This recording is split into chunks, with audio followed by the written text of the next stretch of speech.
Peace be with you, YouTube. My name's Billy Sweeney, and I've been wanting to make this video for a long time, and to be entirely transparent, I keep finding reasons to put it off.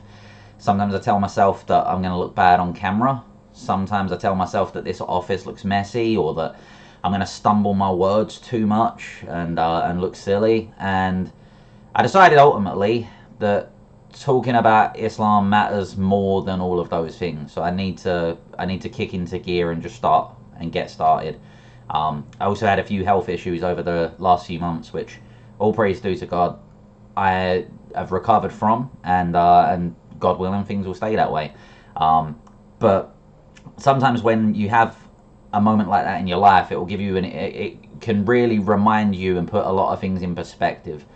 And for me, what I felt reminded of is the fact that I haven't got forever to get started. You know, if I'm going to do this, there's no time like the present. I can't count on this idea that I've just got some endless amount of time to live out and my life and do all the things that I want to do within that time frame, because life can end at any minute, and we never know when that's going to happen, right? So I think that reminder of our own mortality can put a lot in perspective. But as I say, nothing to worry about. All praise due to Allah. I'm doing a lot better now. I wanted to kick off my channel by hopefully having people get to know my background a little bit. I figured it might be a bit weird if I just start making a bunch of videos about topics and no one even knows who I am or anything about me at all. I thought that might be a bit strange. So I just wanted to kick off the channel with the story of how I became a Muslim. Because a lot of people seem to think that me being Muslim is unusual. And I understand the reasons why. I get it. I might not look Muslim from their perspective, right? So I get it, but I wanted to do a little bit to explain that. So I grew up in a typical working class East End British family from southeast London. I grew up going to a Church of England school, reading the Bible, and having the Bible read to us in assemblies every morning, which is very common back home in England. And like most British working class families, I grew up with a few family members that were Christian, and most of the other family members kind of not knowing what they think or believe, really. If you asked them to define their beliefs, they wouldn't have been able to do it, you know. But the way that their perspective is that if you even bring up the topic of God, their perspective is that religion's all nonsense. You know, it's all nonsense written by old people thousands of years ago. You don't need to listen to that. I've got a few family members who have the opinion that, you know, well, we don't like religion, we like science, stuff like that, as if those two things are completely diametrically opposed to each other, which they aren't. And I was raised in that kind of family, and I was not, believe it or not, I was not always Muslim at all. And I actually, years before, if you could see me as a teenager and talk to me, you would never think in a million years that I would be someone that turned to God or found Islam. Never. You would think the opposite. I was a militant atheist. I would be online arguing with people 24/7 about how stupid their beliefs are. I had like a huge disdain for religion, and I think a lot of that for me personally came from growing up, going to school, and sometimes going to church occasionally, you know, just for special occasions like Mass or Harvest Festival or Easter. And I'd be read all these verses or stories from the Bible about, let's say, for example, Joseph and what happened in Egypt, Moses, and the story of Noah's Ark. And I was fascinated by it. But anytime I, as a kid, asked those kind of questions, I was instantly told what most people are told by religion, which is that it's not about logic or reasoning or intelligence, it's about faith, and you should just shut up and believe it. And if you are questioning anything, that's from the devil's got you. I couldn't believe that, and it made no sense at all to my child brain at that time in my life. So I think that being shut down when I had questions caused that emotional response in me to just have a great disdain for religion. I thought that religion and religious people were stupid. I thought that it was founded on blind faith, and that blind faith never made sense.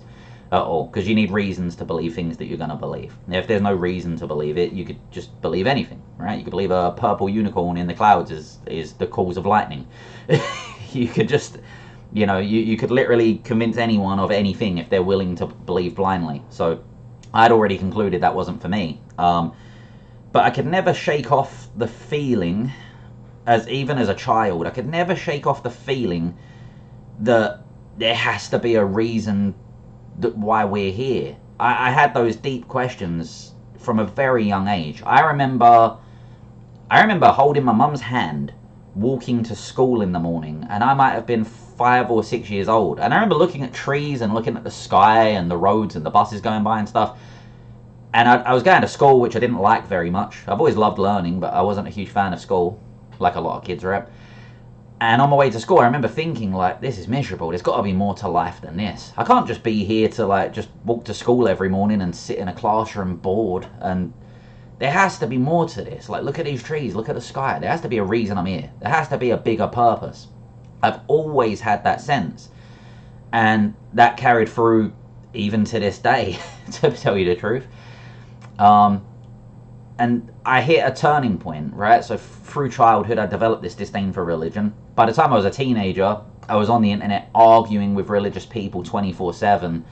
And I became a fan of a lot of the famous atheists, actually. People like Richard Dawkins or Professor Lawrence Krauss.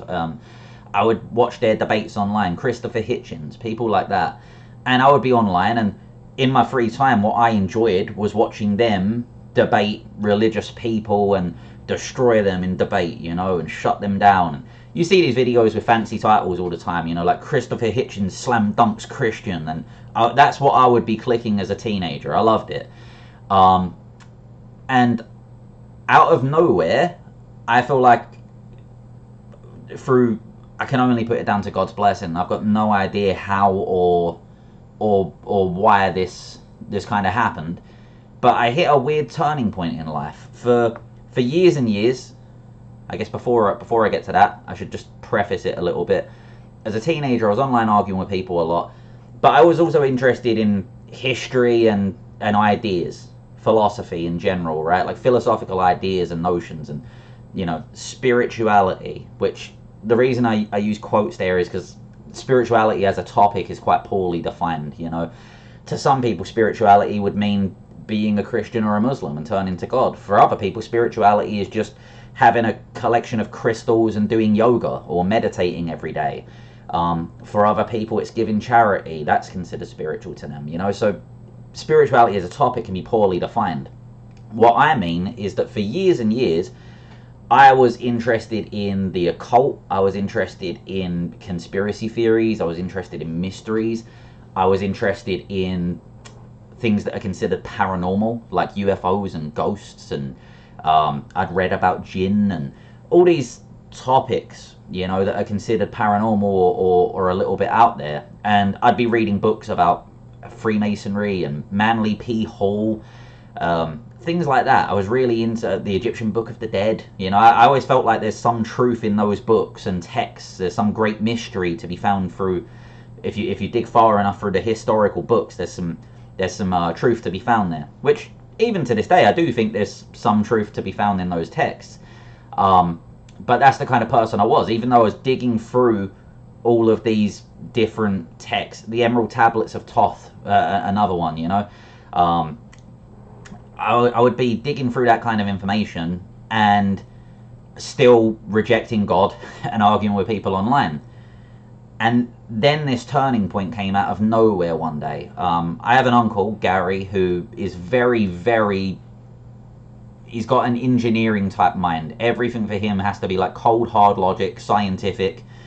He was always a huge fan of physics. We used to stay up late watching documentaries on physics and watching Carl Sagan, Neil deGrasse Tyson, Michio Kaku. We'd be watching people like that all night long. And in the day, we'd work our construction job together.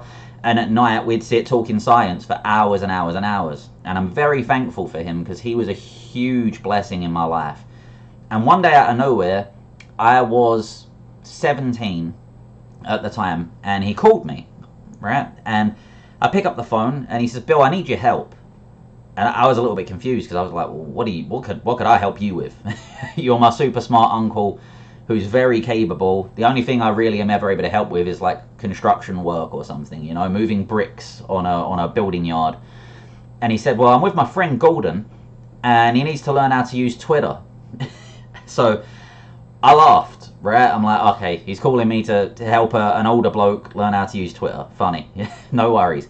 So I said, of course I can, Uncle Gary. You know, put him on the phone. And he put Gordon on the phone. And in the first 5 seconds, Gordon says to me, you know, peace, Billy. I've always heard a lot about you. It's good to hear from you. I finally speak to you. I go by the name Muhammad Islam. And I said to myself, what? I was really confused. I just kind of let it go. I was like, all right, I'll help you learn Twitter. No worries. But it stuck in my mind. I was like, hang on a minute. Gordon is an older white guy with a thick Scottish accent. He's from Scotland. I'm like, how is Muhammad Islam? That doesn't sound like a Scottish guy to my 17-year-old brain, right? So we got talking. I helped him out with Twitter. And at the end of that conversation, I said, hang on a minute. I got to ask something. And he said, what? I said, did you say your name was Muhammad Islam? And he goes, yeah. I said, but you're a white Scottish bloke. Why is your name Muhammad Islam? And he says to me, he says, well, because I read the Quran many, many years ago and I became a Muslim. I said, I've never met an old white Scottish Muslim before. This is cool, you know, but that's interesting and weird. What convinced you to do that? And he explained to me, you know, he honestly was really, really simple about the whole thing. He just said that he read the Quran. It made sense. It wasn't complicated for him at all. And we developed a friendship. We continued talking for years. It turns out even though we didn't have religion in common at that time at all, we had similar interests.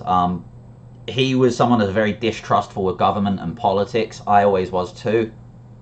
He was a huge movie buff. I was a huge movie buff. He would sometimes use I remember he had like this flight simulator game that he used to play all the time. And stuff like that fascinated me as well, because I love to understand how things work. So I was like, man, me and this guy just hit it off, you know. Right away, we had a lot to talk about. But the one thing we butt heads on for years was this topic of God and the topic of the Quran and Islam. Because when it would come up, we would agree on almost everything, but that would come up and I right away had this resistance. I don't want to hear it, bruv. You know, to me, that's just all nonsense. Get that away from me. And what happened was years and years later, we'd argued a few times, and he'd told me a few things that were in the Quran before, like verses, for example, where it mentions that if you travel up into the sky, you can't breathe, and how babies are formed in the womb, and that the Quran mentions that in the correct order, and that piqued my interest because I couldn't explain how someone would know that 1400 years ago when the Quran came. That was long before science discovered that. We didn't have the same tools back then, like microscopes and, you know, the same technology that we use to develop an understanding of things today. So that kind of piqued my interest a little bit. But my resistance was way greater than my interest. I would tell him, you know, hey, that's interesting. He'd say, well, why didn't you try reading it? And I'd say, nah, never. Right? I'd get that away from me. And one day he kind of put me on the spot a little bit. He mentioned the Quran, and I told him it's nonsense. And he said, well, how can you call it nonsense if you've never read it? I said, well, you know something, you got me. You got me on that one. I can't say. And he said, well, why don't you read it then? And I said to him, okay, here's what I'm going to do. I'm going to read the Bible. I'm going to read the Satanic Bible, which is a book written by Anton LaVey, and who was like a really well-known Satanist. And then I'll read the Quran. And he said, all right. He was casual. Looking back on that was really rebellious of me as a teenager, and he was really casual and calm about the whole thing. But he just said, okay, brushed it off like nothing. All right, fine. So I followed through. I ordered a copy of the Quran, a copy of the Satanic Bible by Anton LaVey, and a copy of the King James Bible. And I started off with the Satanic Bible, because in my mind, I was like, I'm not going to find anything I agree with in religious books. The satanic stuff, I'm more likely to find something I align with there. And so I picked it up and read it.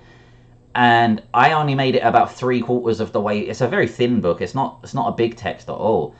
But I got about 3/4 of the way through before I just closed the thing and sat it back on my bookshelf. It was so immature would be the right word. It's just like I remember it striking me even back then. I was like, this isn't thought through at all. No one sat and pondered anything to write this book. This is just like primal desires, selfishness, like this kind of idea or notion that you should just constantly fulfill your own desires and do whatever you should to make yourself feel good, because that's what animals in the animal kingdom do. You know, they eat and they procreate and they sleep when they want, they eat when they want, they kill when they want, you know, whatever. That's just nature. As if, I guess the argument there, which never made sense to me, is that if it happens in the animal kingdom, then it's okay. We all know, like, there's horrific things that happen in the animal kingdom that no human would accept. You know, lions, for example, kill for food. If, generally speaking, if humans do that, we're going to prison. We don't have the same moral values as animals, right? So I read the Satanic Bible almost the whole way through, about 3/4 of the way, and I just thought it was the most immature crap that I'd ever read in my life. I couldn't believe how bad it was. I'm still shocked at how bad it was. So I put that down, and I started reading the Bible. I got about halfway through the Bible, and no tell a lie, I didn't get all the way halfway through. I read from Genesis to a few chapters after Exodus, and then I decided to skip to the new. I'd seen so many issues that I decided I don't believe that. And then I skipped to the New Testament, because I've always been told the New Testament is so different. And I began reading the New Testament. By the time I was halfway through the New Testament, I decided that wasn't for me either, because I just kept finding contradictions, just over and over again. There's so many of them, it's absurd how many there are. And it's like glaring. And not only that, but there's information that just made no sense to me, you know, like there's verses where they claim that God ordered the Israelites to bake bread with, I think in the verse it says, the dung that cometh out of man. And just bizarre stuff. Just bizarre stuff. I remember looking, thinking, well, if this is the word of God, why would God want me to know that? This just seems like absurd, pointless information.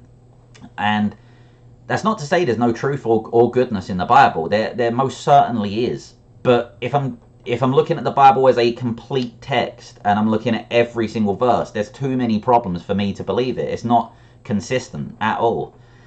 And that's what ruled that out for me. And then I told my friend Gordon about that, and he says to me, well, when are you going to read the Quran? And angrily, I said to him, okay, here's what I'll do. I'll read the Quran, but I'm only doing it to prove you wrong. And I found all these contradictions in all these other books.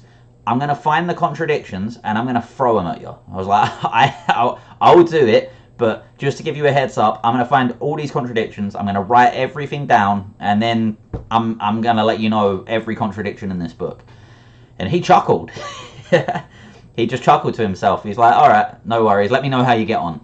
And I opened my Yusuf Ali translation of the Quran, and I began reading, and I was extremely shocked at how different it was to what I was expecting. I was expecting to be told that I need to just shut up and believe it, and that if I don't, I'm going to hell, and don't question anything at all.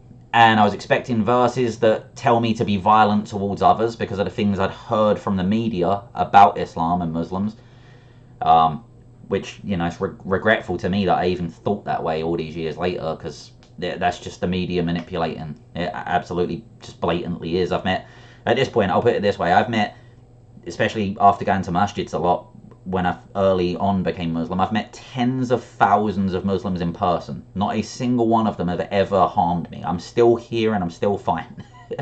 Right? So that kind of disproves it proves that those notions I held that Muslims were dangerous and bad people because the media says so, that was completely false. And I know that today. That's why I said it's regretful to me. I regret that I even thought that about people that I didn't know. How can I think that about a group of people I'm not even familiar with? It's very immature, and it's just unreasonable. I think is the right word for that. It's unreasonable to have a position about someone you don't know like that. So I continue reading the Quran, right? And I start coming across verses that slowly but surely, one by one, are literally peeling my worldview apart. And it was bothering me. It was literally bothering me that was happening. I felt called out, and I felt like, the only way I could describe it is I felt like the book was speaking to me personally. It's like I felt called out on a personal level by this book, and I couldn't explain that. I've always been a huge reader. I've got a bookshelf right there that you might be able to see right now with tons of books, and like most people, I've not read even half of what's on that shelf, but I have read a lot. And I was astonished by the Quran. I was astonished at how different it was to what I was expecting. And so, for example, matter of fact, I'll pull up some verses and I'll go through a few right now, just to show you a few examples of what I mean when I say I was called out or felt called out on a personal level, because I can show you how the Quran calls out the viewpoints that I used to hold. And I won't do it in some extensive manner, because I don't want this video becoming like an hour long or anything. I'd be surprised if people make it this far. But I'll just show a few. But if I come down here and shrink myself down, hopefully that doesn't look too terrible. I'll show you here in these verses, right? So one of the first verses I come across that really, really shocked me was this, right? Allah says in this verse, "And do not pursue that of which you have no knowledge. Indeed, the hearing, the sight, and the heart, about those you will be questioned." So this is, for me, it was like the polar opposite of what I was told about everything about religion growing up, right? I was always told, sit down, shut up, you're supposed to believe things just because you're told to. This is the polar opposite. God's saying if you don't know about something, don't follow it. Right? Do not pursue that of which you have no knowledge. If you don't know about it, don't just follow it. How are you going to follow something you don't know about? That wouldn't make sense. And so that aligned with my worldview, right? I've always thought to myself, well, I'm not going to just believe something blindly because some guy in a costume that we call a pastor or an imam or a rabbi told me to. It doesn't make any sense. But when I saw this verse, I was astonished to find that in the Quran. I thought that what I would find in the Quran was the polar opposite. I thought I would find stuff that tells me don't think about nothing. But Allah here is telling you don't follow things if you don't know about it, which is so reasonable and logical, and that shocked me, right? And so I'll go to a few other verses. Here, Surah 52, verse 33. This is one example of my previous position being called out, right? So in this verse, it says, or do they say he's made it up? Rather, they don't believe. Talking about people who don't believe in the Quran, right? And that was my position. I would look back and say, oh, it's just stuff made up thousands of years ago by people that, you know, ancient people that were crazy and trying to control other people. That's what this is. But the Quran calls me out right here. Or do they say he made it up? That's exactly what I used to say. I used to say, well, it can't be from God. It must just be something that humans made up to control each other. And right there, called out on that. And then it got worse for me at that point, because Allah also says here, then let them produce a statement like it if they're truthful. So if you're telling the truth and your position as an atheist is correct, well then why don't you produce something like this? And I knew, because I'd seen verses, for example, that show how a baby's formed in the womb step by step, and it shows that in a scientifically accurate manner. I knew that I couldn't possibly produce something like this, especially 1400 years ago. So now I was left with information that I couldn't account for without a divine source, without God. And I knew that there was no chance of me producing a statement like the Quran. No way. It's too unique. Then it called out my position again, right here in the next verse. And I like this verse a lot because it calls out absurdity. It says, or were they created out of nothing, right? Which, that can't happen. You can't have nothingness in the beginning and then something comes from nothing. Like there's nothingness and then there's human beings. That can't happen. If in the beginning there was nothing, there would never be anything, right? Which proves there must have been something eternal for all other things to come from. But that's a different topic. The second claim or question given in this verse is, or were they the creators of themselves? Now, the timing that I found this verse was just crazy, and I'll explain why. So it asks, were they the creators of themselves? And I looked at that and thought, well, that can't be the case, because to create yourself, you would have to exist before your existence to create your existence. Right? It's an absurd position. It's another option that simply cannot be true. Now, the reason this is so crazy is right as I'm reading the Quran, I get to this point and I see on YouTube a debate that had been uploaded between Professor Lawrence Krauss and a Sunni Muslim called Hamza Sortis. And I'm watching it, right? And the reason I turned it on was because Lawrence Krauss was my boy. I was like, okay, Lawrence Krauss is going to crush Hamza Sortis. This is going to be great. I can't wait to see this. And I watched it, and for the first time ever, I saw that debate, and by the end of it, I thought right away that Lawrence Krauss had completely lost that debate. He didn't have a foot to stand on. He was done. He was absolutely finished. Hamza Sortis crushed him in that debate.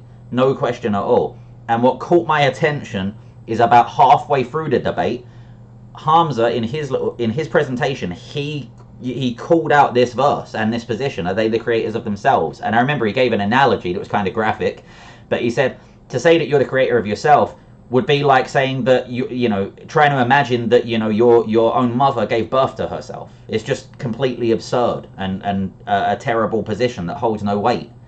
And it's completely true. You can't be the creator of yourself, right? So to have that happen at the same time I read this verse, to me felt like a sign on a personal level. I felt really compelled by that. I was kind of like, alright, something really weird is going on in my life right now. I can't explain the timing of that, but that seemed improbable.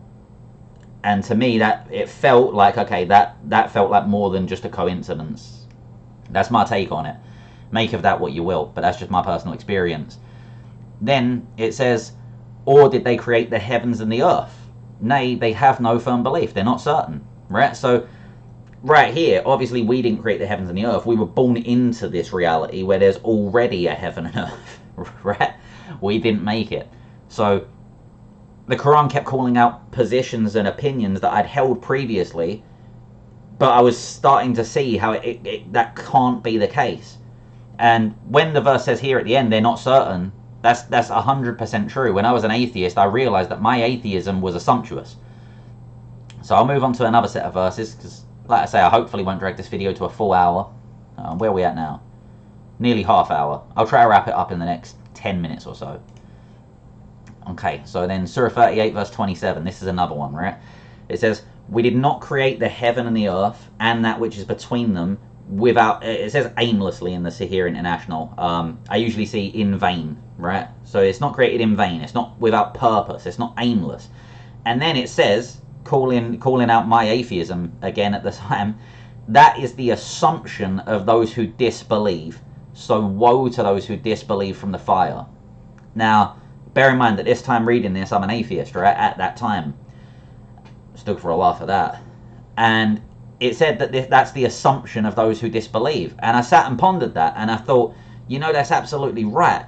Because I can't prove that. At the time, I would say, well, we came from the Big Bang, and there is no point to life. Even though I always felt like there has to be a point to life, I'd rationalize that. It meant, like, in my heart, I felt like there has to be a reason we're here. But in my mind, I was like, well, it's just a Big Bang, and there is no reason. We're just here, right? But I realized that when it says right here, that is the assumption of those who disbelieve. I did disbelieve, and I realized that is an assumption. I couldn't prove it. I couldn't sit and prove, well, we're just here for no reason.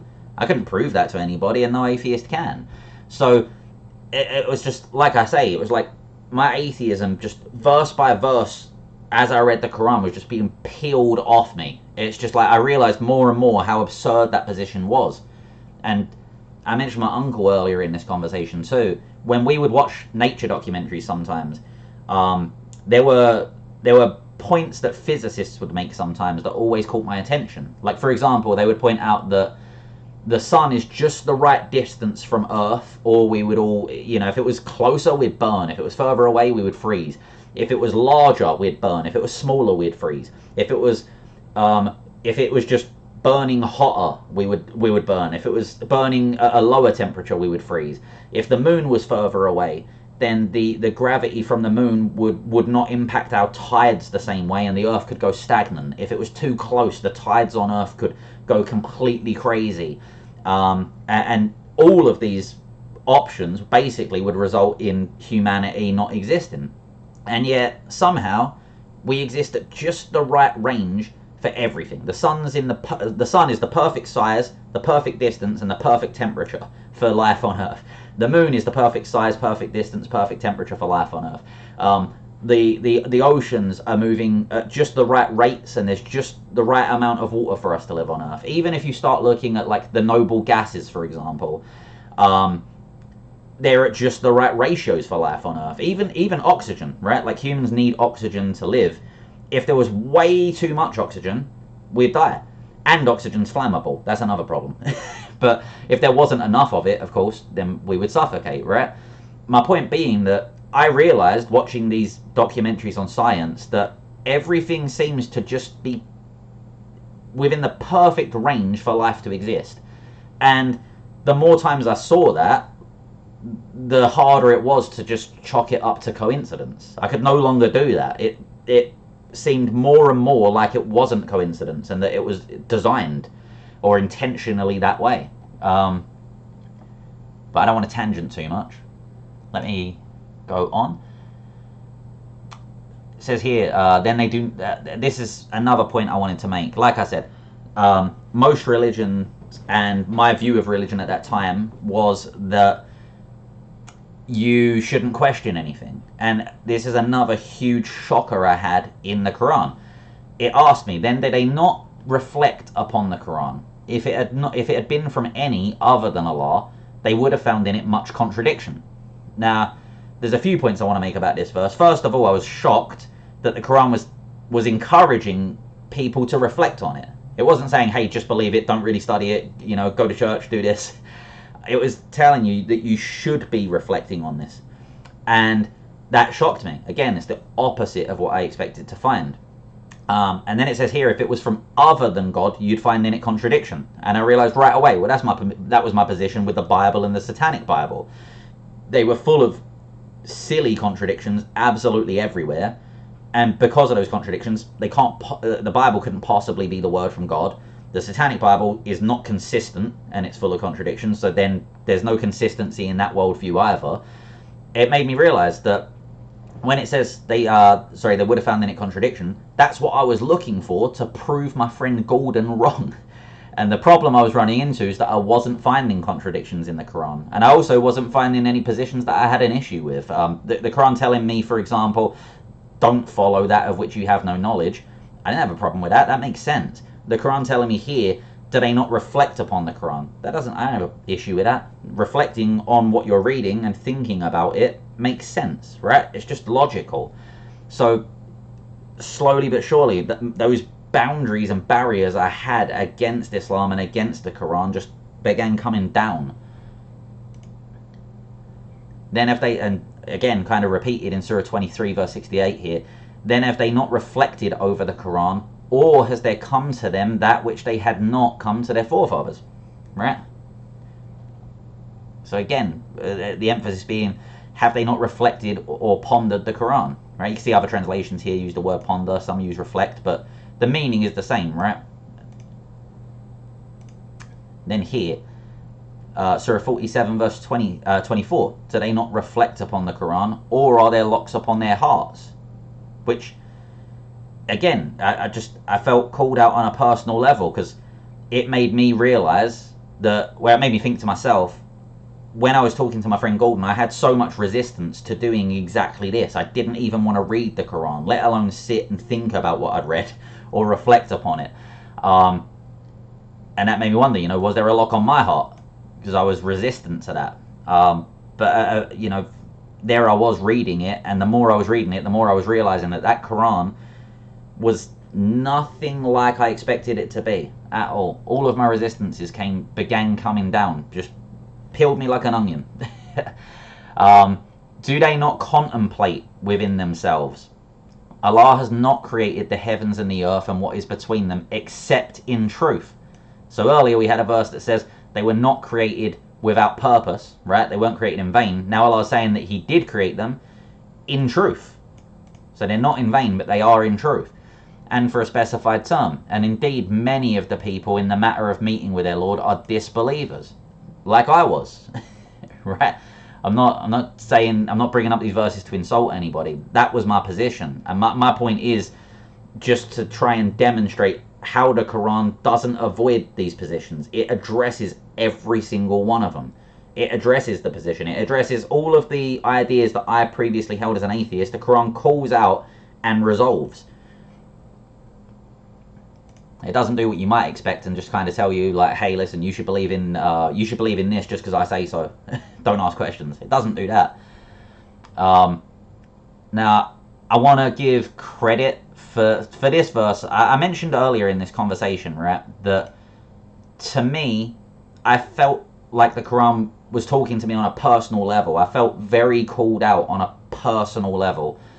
And I somehow never noticed this until my good brother Hamza Abdul Malik pointed this out to me. And I mentioned once on a phone call that I felt like the Quran speaks to you as an individual sometimes. And right away he says, well, go to Surah 21 verse 10, because Hamza knows the Quran like nobody I've ever met in my life. All praise due to Allah.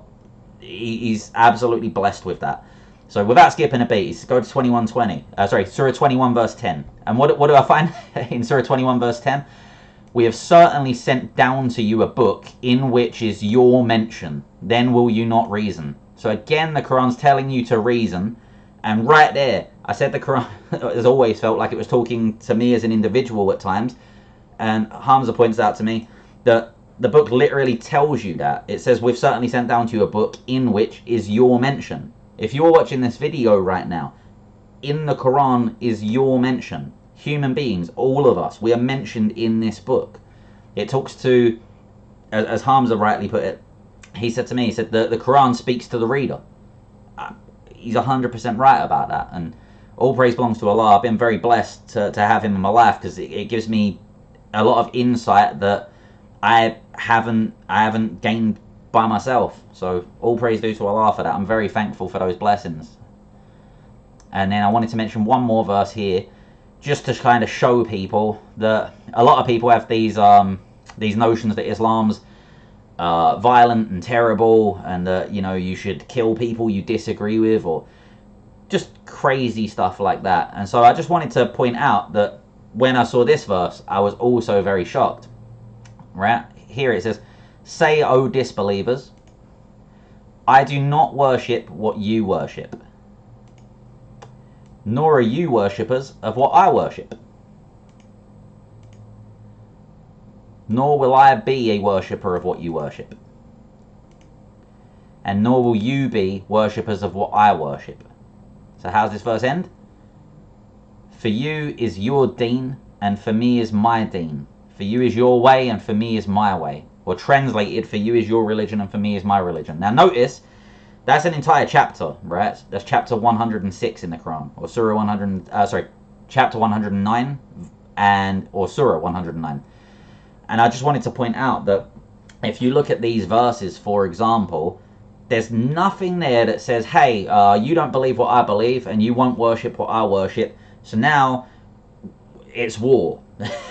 Now we've got to hurt each other. Now we've got to fight. Nothing like that at all. It literally ends by saying, okay, well, to you's your way, and to me's my way. Right? That's a peaceful reconciliation or way of resolving the issue. Again, nothing that I had expected when I first came to reading the Quran. And to wrap this up here, because I'm at nearly 40 minutes, I apologise that I've rented this long. To wrap this up here, I just wanted to say that what ended up happening is I eventually finished the Quran. And when I finished the Quran, I had a notebook that I was going to keep these contradictions in to bring to my friend Gordon. And I didn't end up with any. I had an empty notebook for contradictions, and the only notes I had at all were a few questions that I kind of wrote down, where I wrote down a verse and said, well, that's really interesting, I wonder what that means, you know, stuff like that. And that brought me to a point where I didn't know how to reconcile that. And my mother had seen me reading the Quran for months and months and months. And I'm usually a quick reader, usually a very quick reader, but the Quran is so detailed that I had to slow myself down to try and process the information I was reading. And one day I finished reading the Quran actually in my back garden back home in England. I closed it and I came in, and my mum was making a cup of tea. She's in the kitchen putting the kettle on.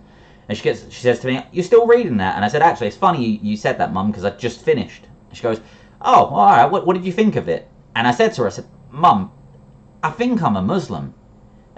And you should have seen her reaction right away. She's like making a cup of tea. She just turns her head. She's like, "What?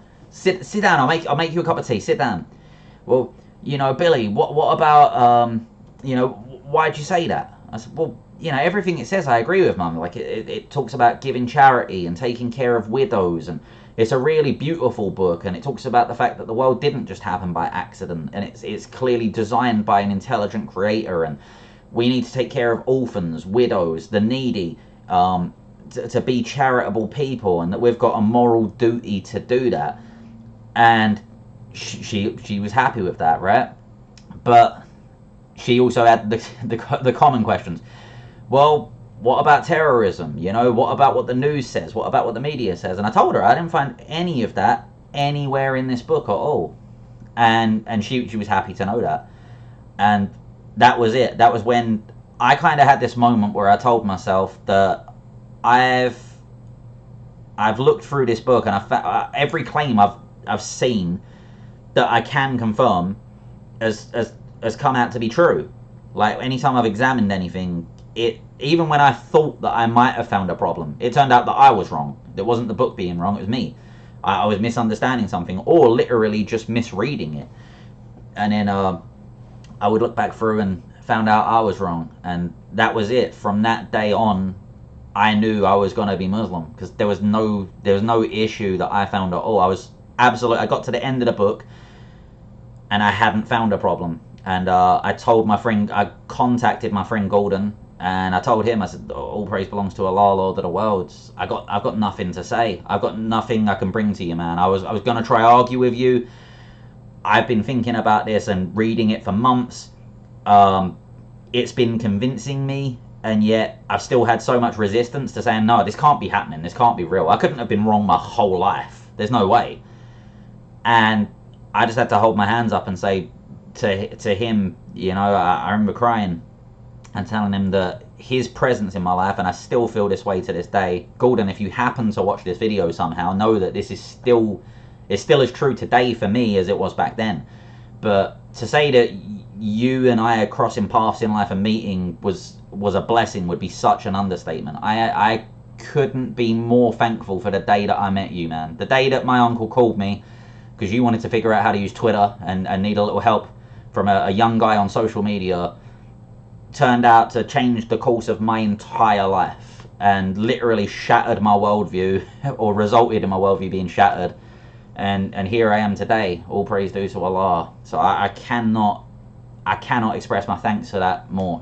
Allah made you a huge blessing in my life, brother. So if you happen to ever see this or hear it, just know that I mean it, and may Allah always reward you for the good that you've done, because that good that you did in my life, man. Like I say, it changed everything. I was a young teenager getting in trouble and living life the wrong way, and my life changed for the better in absolutely every way. So all praise due to Allah for that. I can see that I'm at 43 minutes.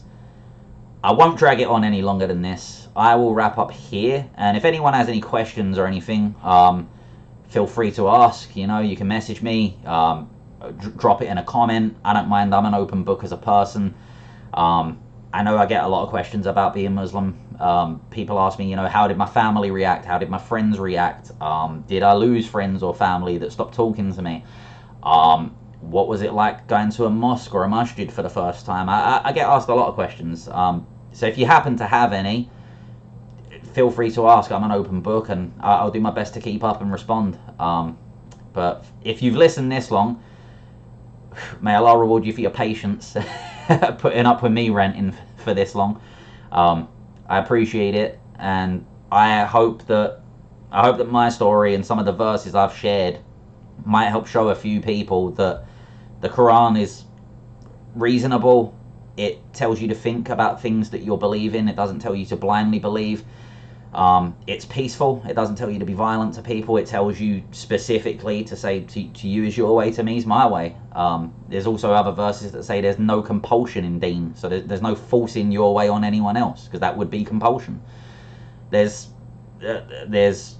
arguments from the Quran about design. There's arguments that highlight how absurd every other position is. It's just a beautiful, reasonable, logical guidance from our Creator, from Him to us, and we are so blessed to have it. So all praise due to Allah for that. And yeah, while I'm wrapping up, shout out brother Tariq, shout out brother Hamza Abdul Malik, shout out brother Neil Blake, and also Muslim Mac. If you see this as well, all praise due to Allah for you as well, brother. You've been a huge blessing in my life as well. Everyone I just mentioned has been. So shout out you guys. Peace and blessings be with you, and I hope you like the video. Peace.